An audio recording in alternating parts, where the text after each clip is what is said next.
I'm Chad. I'm Dad. No, wait a minute, I'm supposed to be Dad first. Oh yeah, you're Dad. I'm Dad. I'm Chad.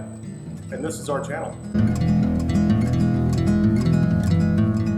Alright guys, here's some almost free control stops.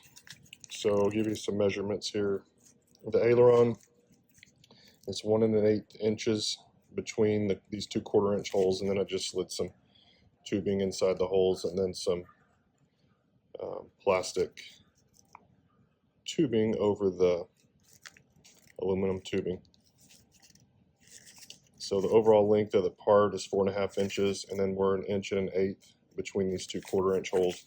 Then I drilled a 1/4-inch hole here just for some caution tape, so you couldn't see it. And then I drilled I think that's a number 30 to hook your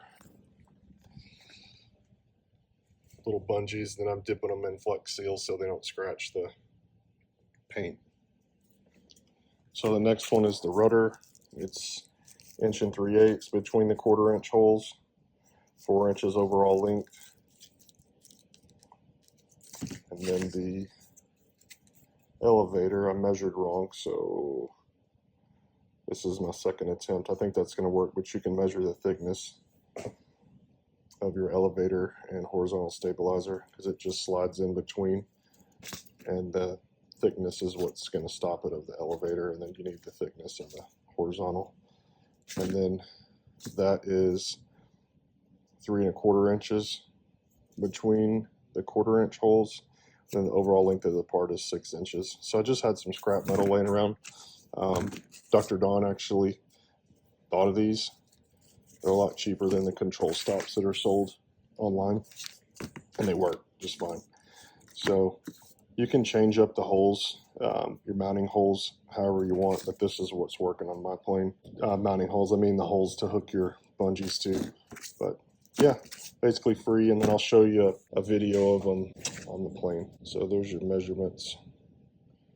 And rudder and ailerons are tapered, so they'll slide up on and stop. So let's see, it goes like that, and then like that. And then your flap is here and your aileron is here. You want to put that on the pilot side, so if you forget to take it out, you can look back and see the caution tape hanging down. Same thing on your rudder. You'll slide it in like this, and then you want the tape showing on the pilot side. The elevator, same thing, and have the tape, caution tape up, I believe. It might be down. But whenever you do your run up and your control surface test, should be able to feel that those are on there because it's not going to move. But those are great, cheap, easy, fast. Took me about 15 minutes to make them. The only thing that really cost me was buying those bungee cords. I had to buy a pack of them at Tractor Supply. They were like $10 for a pack of them. So there you go. Hope that helps. Let me know in the comments if you like this idea. These control stops that I made. This one I'm going to have to space out just a little bit more, but I'll get measurements for everybody once I'm done.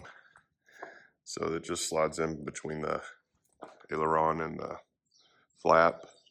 I'm going to have to shorten this bungee cord, but that just keeps it from wiggling off.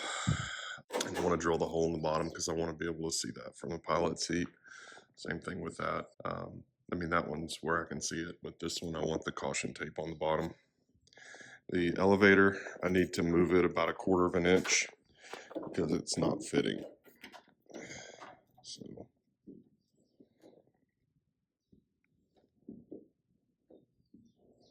I'll just drill a hole here and that'll be perfect. Slide in. So anyway, there's your control stops. Cheap and easy. Took me about 20 minutes to make them.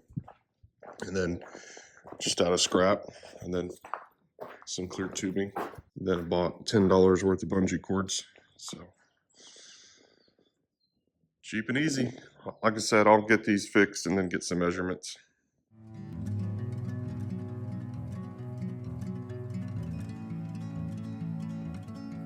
Hey guys, thanks for watching another episode of Dad and Chad. If you like this video, share it with your friends and give us a thumbs up. And never miss an episode of Dad and Chad by hitting that subscribe button. Because we'll be back next Tuesday with another episode. Thanks again for watching Dad and Chad.